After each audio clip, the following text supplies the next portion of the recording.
चुंबक को देखा है कैसे वो लोहे की ओर आकर्षित होता है और कैसे वो लोहे को अपनी ओर आकर्षित करता है, क्योंकि उसके स्वभाव में ही आकर्षण है।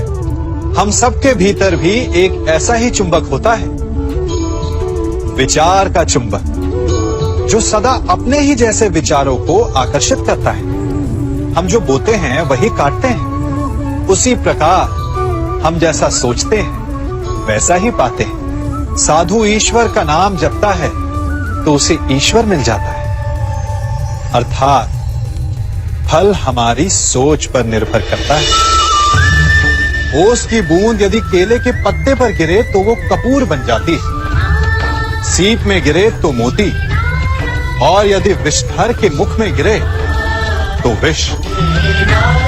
बूंद एक है परंतु उसके प्रारब्ध भिन्न है, क्योंकि उसे आकर्षित करने वालों का व्यवहार भिन्न है। इसलिए यह आप पर निर्भर करता है कि आपको भविष्य में विष चाहिए या अमृत।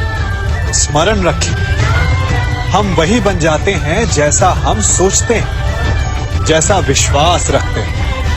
यह आपका विश्वास ही है जो ये निर्धारित करेगा कि आपको विष मिलेगा या अमृत। इसलिए अपनी सोच को सुदृढ़ रखिए, सकारात्मक रखिए, और फल भी सकारात्मक ही आएगा। जब से ये सृष्टि बनी है, नदी की धारा और चट्टान के मध्य सदा संघर्ष रहा है, परंतु हर बार चट्टान की कठोरता को हारना पड़ता है, और नदी की धारा कोमल होते हुए भी कठोर चट्टान को काट देती है।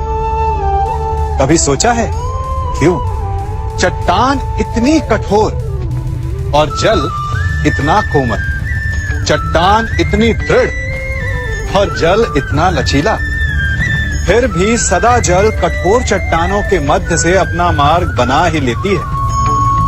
कारण केवल एक है, और वो है लगातार चलने की क्षमता। जल बढ़ता रहता है, चट्टान अडिग रहती है। इसी कारण जल चट्टान को काटकर मार्ग बना लेता है। इसलिए लगातार चलते रहिए, रुकिए मत, क्योंकि चट्टान जैसी हर समस्या को आप भी जल की तरह काट सकते हैं। इस फल को देख रहे हैं आप, अभी अभी अपनी डाल से अलग हुआ है। बड़ा दुख होता है जब आप अपने उद्गम से अलग होते हैं, परंतु ये दूरी भी आवश्यक है। अब इस फल को ही ले लीजिए। अपने जीवन दाता वृक्ष से अलग होकर ये ना केवल किसी की भूख शांत करेगा, अभी तो इसके भीतर के बीज से एक नए वृक्ष का सृजन भी होगा और कई फल जन्मेंगे।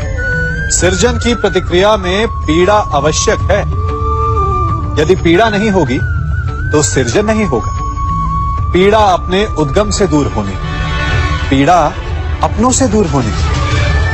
इस फल की भांति हम मनुष्यों को भी अपने उद्गम से, अपने सगे संबंधियों से अलग होना पड़ता है, और यही अलगाव एक नए सृजन को, एक नई सृष्टि को, एक नए विकास को जन्म देता है। इसलिए ऐसे अलगाव से दुखी मत होइए, उसका स्वागत कीजिए, क्योंकि ये विकास की नींव है। अपराध वो भावना है जिसके कारण संसार में सदा दुख ही व्याप्त रहता है। हम सब अपराधियों से घृणा करते हैं, उन्हें कोसते हैं, परंतु क्या कभी विचार किया है कि कोई भी जन्म से अपराधी नहीं होता? तो ऐसा क्या कारण है कि कोई इतना बुरा बन जाता है कि वो बुराई की सीमाएं ही पार कर जाए? कारण है कामना। यदि कामना पर नियंत्रण ना रखा जाए, यदि कामना को पूर्ण करने के लिए परिश्रम ना किया जाए, तो वो तृष्णा में बदल जाती है, और तृष्णा लालच में, और लालच छल में, और छल करते ही मनुष्य अपराध की ओर अपने पग बढ़ा देता है। इसलिए ये अत्यंत आवश्यक है कि मन की कामनाओं पर नियंत्रण रहे। यदि मन पर नियंत्रण रहेगा तो अपराध पर स्वयं ही नियंत्रण हो जाएगा। हम सबका मन करता है कि हम जीवन में ऐसे शिखर पर पहुंचे जहां हमसे ऊपर कोई ना हो, जहां हमें कुछ करने की आवश्यकता ना पड़े, है ना? कुछ लोग इस शिखर पर पहुंच भी जाते हैं, परंतु उनका मन सदा विचलित रहता है। इतनी मनोरंजक बात है ना कि जिस विश्राम को पाने के लिए हम इतनी मेहनत करते हैं, इतना परिश्रम करते हैं, वो हमें मिलता ही नहीं। कारण स्वयं सोचिए, वन का राजा होने के पश्चात भी सिंह को अखेट के लिए परिश्रम क्यों करना पड़ता है? सोचिए, मैं बताता हूं। क्योंकि राजा होने का अर्थ ये नहीं कि वो सदा सोता रहे और मृग स्वयं उसके समक्ष आकर कहेगा कि आइए महाराज, मुझे खाकर अपनी भूख मिटाइए। तो समझ लीजिए, कार्य आपके परिश्रम से संपन्न होते हैं, केवल कामना से नहीं।